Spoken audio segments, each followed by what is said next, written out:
Imagine a man walking into a bank with confidence in his steps and millions in his account, yet instead of being welcomed with respect, he is met with cold stares and an icy refusal. The staff, blinded by prejudice, dismiss him as if his success and achievements mean nothing, refusing to offer even the simplest service. In that moment, humiliation strikes deep, but he does not argue.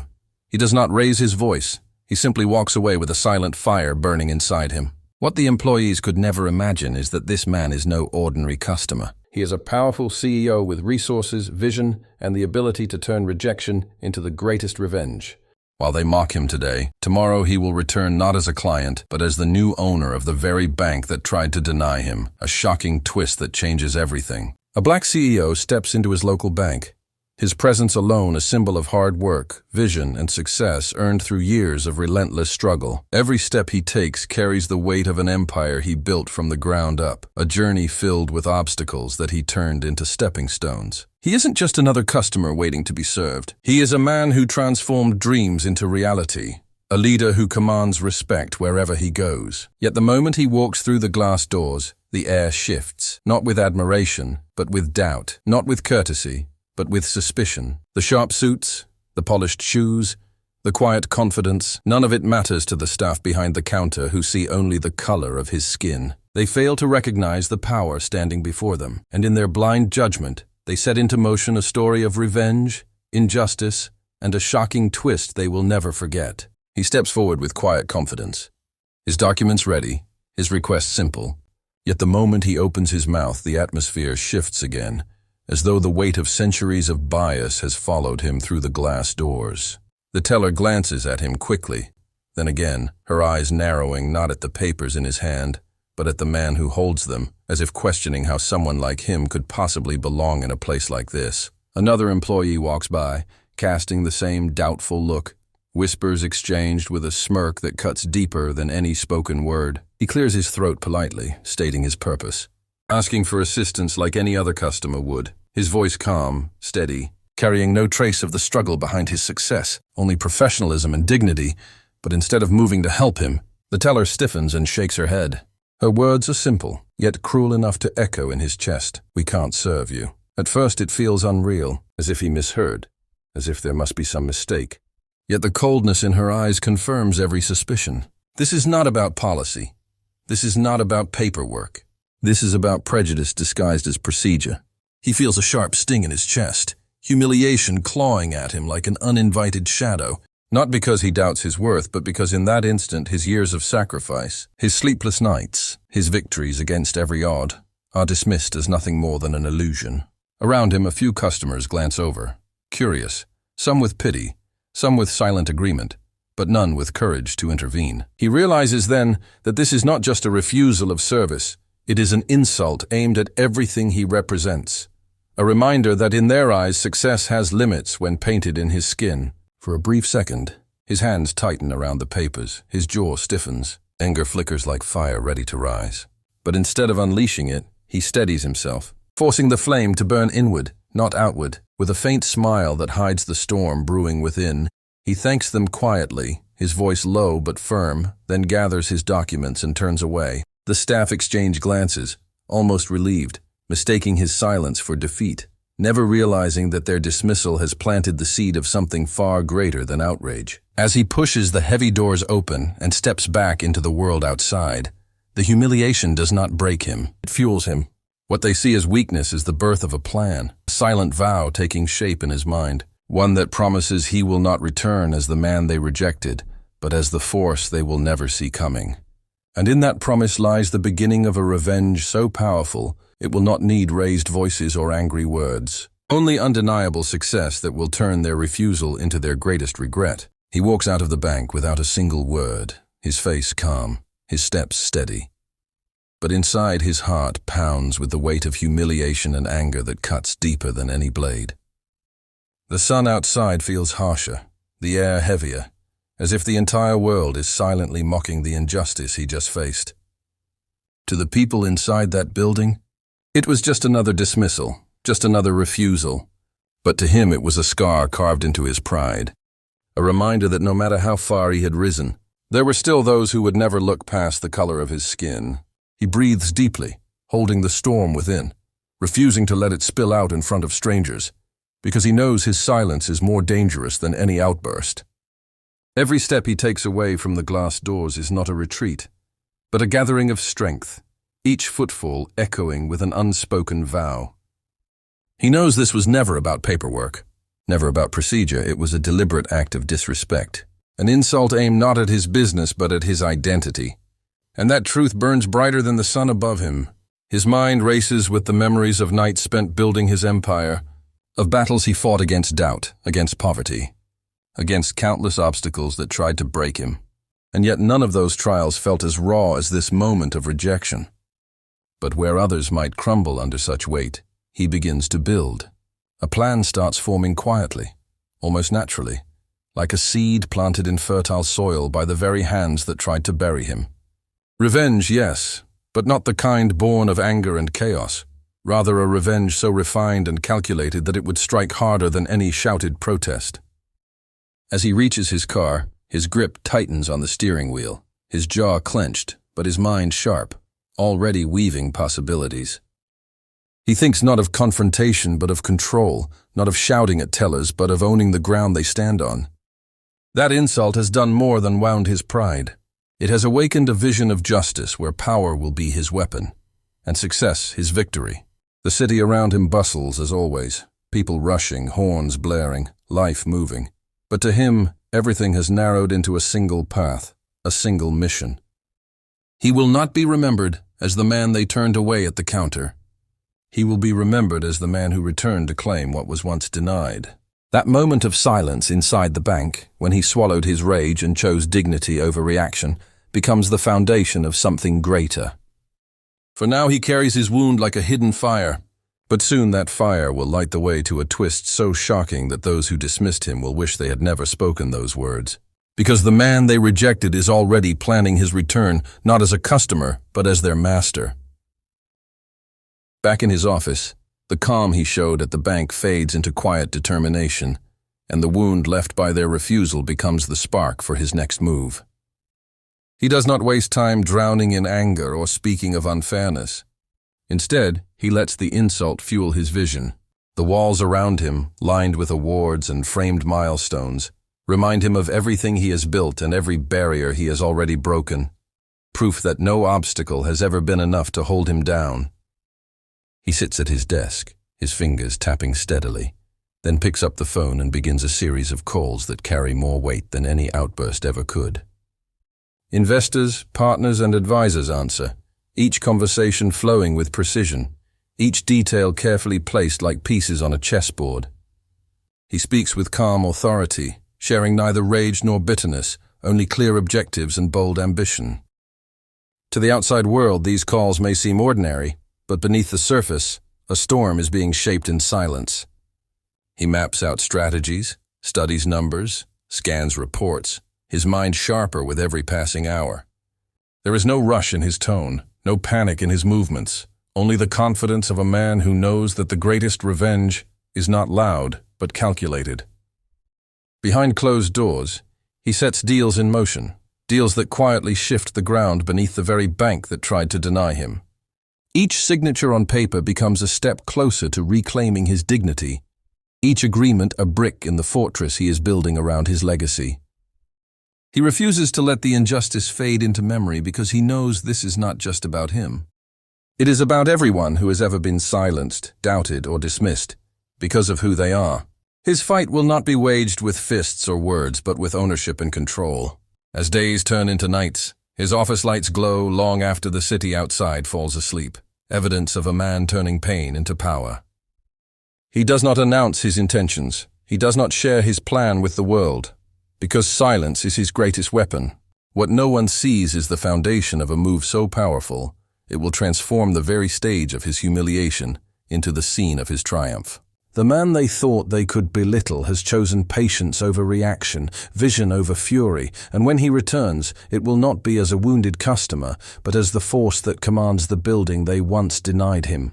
Every call, every paper, every step is taken with one purpose: to make sure that his revenge is not only felt but remembered. And by the time the bank realizes what is happening, it will already be too late. Because the man they dismissed is writing a new ending to their story, an ending where power, justice, and respect are his alone.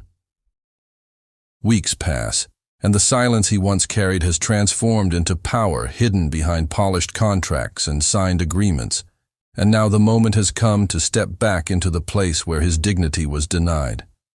The same glass doors that once reflected his humiliation now open for him with a different purpose, and as he walks inside, the staff behind the counters glance up and immediately recognize him. Their eyes widen slightly, some with surprise, some with quiet annoyance, all of them assuming he has returned with the same request they so confidently rejected. They whisper to one another, their expressions mixed with disbelief that he would dare come back after the way he had been treated. Yet they cannot see what rests in the calmness of his face. They cannot sense that he does not carry the weight of a customer seeking help, but the quiet authority of a man who now controls what they once thought belonged only to them. He walks with the same composure as before, but this time every step is heavier, every movement sharpened by the knowledge of what he now holds in his possession. The memory of that refusal still burns, but instead of pain it now fuels his strength, and with every glance from the employees, he is reminded of the moment when prejudice spoke louder than professionalism. The air inside the bank feels colder, though this time it is not aimed at him. It is the chill of suspense, the silence before revelation, the pause before the twist that no one saw coming. He approaches the counter, the very same counter where the teller once shook her head and told him he was not welcome. And instead of placing documents of request before her, he places papers of authority, ownership papers that seal his power with undeniable truth. The staff lean forward, confusion flashing across their faces, their voices faltering as they attempt to understand. And it is in that silence that his calm voice cuts through, not loud, not boastful, but steady and final. He tells them he has not come for service. He has come as the new owner of the very institution that once shut its doors on him. Shock ripples through the room, eyes widen, jaws tighten, hands tremble, and in that single moment the balance of power shifts completely. Where once they dismissed him as unworthy, now they must acknowledge him as the man who holds their future in his hands. Customers turn their heads, drawn by the tension in the air, and though no applause rises, the weight of justice is felt by everyone present. He does not need to gloat, he does not need to remind them of the insult, because the reality before their eyes is louder than any speech. The man they once refused has returned, not with a request, but with authority, and with that authority he turns their arrogance into regret, and their prejudice into the seed of their downfall. The papers rest firmly in his hands, the ink still fresh, the signatures carrying the weight of power and the silence of victory. And as he looks at the employees gathered before him, he finally speaks the words that turn their world upside down. His voice is calm, almost gentle, but each syllable falls like thunder in the quiet lobby as he declares, "I own this bank now." For a second, no one moves. The air itself seems to freeze, and the busy noise of phones, footsteps, and conversation suddenly fades into stunned silence. The same teller who once dismissed him stares in disbelief, her lips parted but no words finding their way out, while the manager rushes forward, hoping he has misheard, only to see the legal documents stamped and sealed with undeniable proof. The employees glance at one another, panic rising in their eyes, a realization dawning that the man they treated with disdain is no longer a customer to reject, but the authority they must answer to. It is a twist so sharp and unexpected that even the walls of the building seem to hold the weight of it, as if the very foundation recognizes the shift of power. He does not raise his voice. He does not need to. The truth of ownership speaks louder than anger ever could. In that moment, every cruel glance, every dismissive word, every ounce of prejudice that once sought to humiliate him collapses beneath the strength of his triumph. The customers inside watch closely, some in awe, some whispering in shock, as the man they had seen turned away only weeks earlier now stands as master of the very institution that rejected him. He looks around slowly, his eyes meeting those who had judged him, and instead of fury, they find composure, a calm strength that pierces deeper than rage. They expect him to lash out, to punish them openly, but he does not. because his greatest revenge is not in breaking them with words, but in forcing them to serve under the very man they once disrespected. The silence stretches on, heavy with regret for them and justice for him, until finally he closes the folder in his hand, the sound echoing through the lobby like a final note of a long battle won. Without arrogance, without mockery, he simply allows the truth to settle into their hearts, a truth they can never escape, that the man they saw as unworthy has risen above them with undeniable power. The twist is complete, and in that frozen silence, every eye in the room knows that nothing will ever be the same again. The silence in the bank grows heavier with every passing second, and the weight of his words still hangs in the air like a storm that has just struck without warning. The staff who once stood so tall behind their counters now look smaller, powerless, their confidence shattered as they realize that the man they refuse service to is the very man who owns the building they stand in. Their disbelief is painted clearly on their faces, wide eyes, tightened jaws, hands fidgeting nervously against polished desks that no longer provide them comfort. The teller who had delivered the cold refusal lowers her gaze, unable to meet his eyes, the memory of her own words echoing back at her with bitter shame. The manager shifts uncomfortably, forced to confront a reality he never imagined, that authority has changed hands and respect is no longer optional. Yet through it all, the CEO does not smile with arrogance. He does not throw their cruelty back at them. He does not insult or gloat, because he knows his victory is already loud enough. His silence, his composure, his steady gaze, all of it speaks louder than any insult ever could. He allows them to stand in the discomfort of their own prejudice, forcing them to taste the bitterness of a reversal so complete that words are unnecessary. Customers continue to watch from the sidelines, some whispering in astonishment, others standing still, understanding that they are witnessing more than a transaction of power. They are witnessing justice unfold in real time.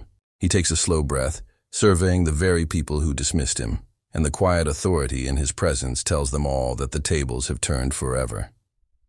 No longer is he the man on the outside seeking service. He is the man on the inside commanding respect. The sting of their prejudice has been transformed into his greatest triumph, and though they expect punishment, he offers none. For his success is punishment enough. Their discomfort, their regret, their shame, those are the consequences they must now live with every day under his ownership. He turns slightly, his steps unhurried, his posture unshaken, each movement a reminder that true power does not shout, it simply exists, undeniable and unchallenged.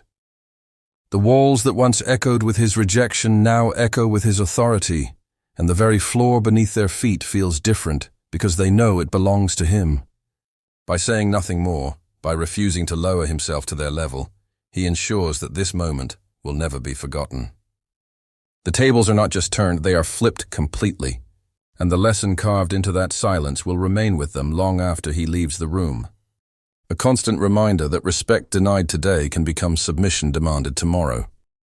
The weight of the moment lingers in the air long after his words fade, and in that silence the truth becomes clear to everyone inside the bank. This was never about a simple refusal at a counter. It was never just about money or service. It was about dignity, respect, and the way prejudice can wound deeper than any denial of business. What began as humiliation has now transformed into something greater than revenge. It has become justice. Justice not only for him but for everyone who has ever been judged unfairly, dismissed without cause, or silenced because of bias.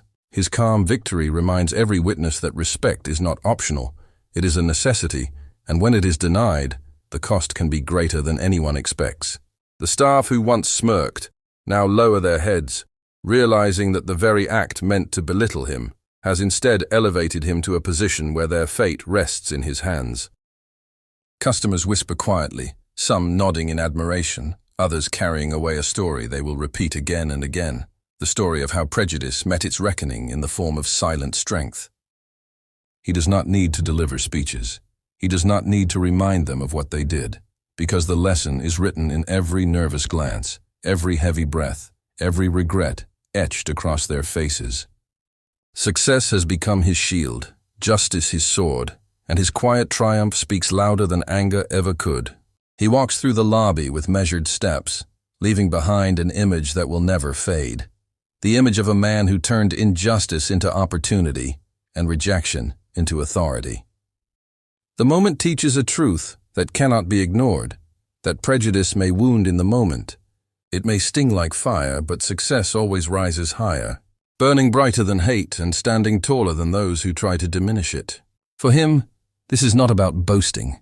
It is about proving that silence, patience, and vision can achieve what fury cannot, and that the best response to disrespect is undeniable achievement.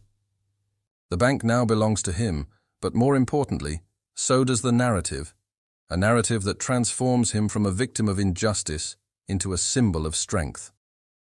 The lasting lesson is clear for all who witness it and for all who will hear the story later. Never underestimate the one you choose to disrespect, because the same person you try to hold down today may be the one standing above you tomorrow. His victory is not just his own. It is a victory for justice, a reminder that dignity cannot be denied, and that true power lies not in revenge fueled by anger, but in success so great it forces the world to finally give the respect it once refused. And so his story closes not with noise, but with silence that speaks louder than any words. A silence heavy with the weight of justice and the sting of regret. The man who once walked out of that bank humiliated returned as its master, and in that transformation lies a truth too powerful to ignore.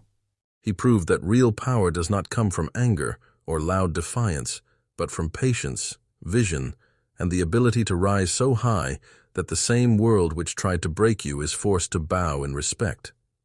His journey stands as a reminder that prejudice may wound, but it cannot win, that injustice may try to silence, but it cannot erase success, and that revenge is sweetest when it needs no explanation. The image of him standing tall in that lobby will live on as a lasting lesson. Dignity denied today can become destiny fulfilled tomorrow.